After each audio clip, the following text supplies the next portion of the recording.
Its police chief is starting a crackdown on illegal activity in his city. He says he will start a no-tolerance policy to stop substance abuse and prostitution on the streets. John Rogers joins us live from Prichard Police Headquarters with a story you'll only see here on Fox 10. John? Good evening, Bob and Lenise. Earlier this evening, the Prichard Police Chief took me and a cameraman off on a ride-along through the city's roughest neighborhoods. He was doing this to show us how officers spot criminal activity like prostitution and drug use. He was saying that in the next few weeks we'll be seeing more of this in the streets over here because he's cracking down on illegal activity, trying to make the city a safer place to live. And so he also wants to enlist the help of the community to help him in this effort. Prichard Police Chief Jimmie Gardner decided to drive around incognito. He wore civilian clothes to disguise his identity. Gardner drove us through Alabama Village. All throughout, you would find people seated outside in chairs, some alone, others in groups.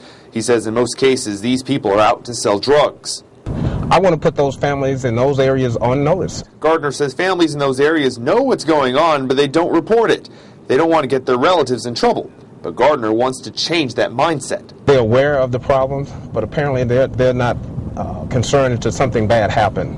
And I just want to bring it to the forefront now so that we won't have to wait till someone is shot and killed. We drove toward a block of homes that were boarded up, but oddly, people were walking around outside.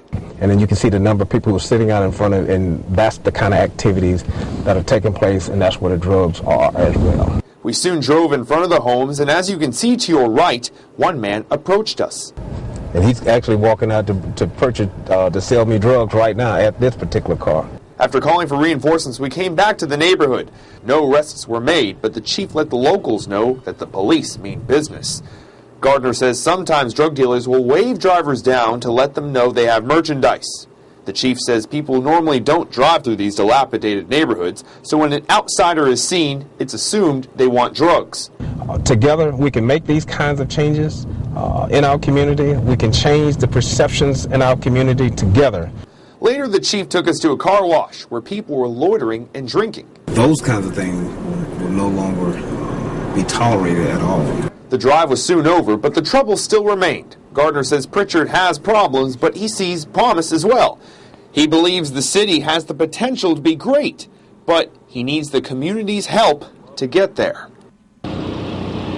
Chief Gardner says soon he plans to start a task force to do exactly what you just saw, driving through the neighborhoods and cracking down on illegal activity. He also says he's going to push city officials to continue destroying many of these dilapidated homes where some of this illegal activity is being held. He hopes that by destroying many of these buildings and facilities, that could also curb some of this illegal activity. And tomorrow here at City Hall, Prichard Police Chief is going to team up with the Mobile County Sheriff's Office and the Mobile Police Department to announce a new initiative to curb gun violence. So we'll certainly bring that story to you tomorrow. In the meantime, reporting live from Prichard, John Rogers, Fox 10 News. All right, John, you got to applaud the effort.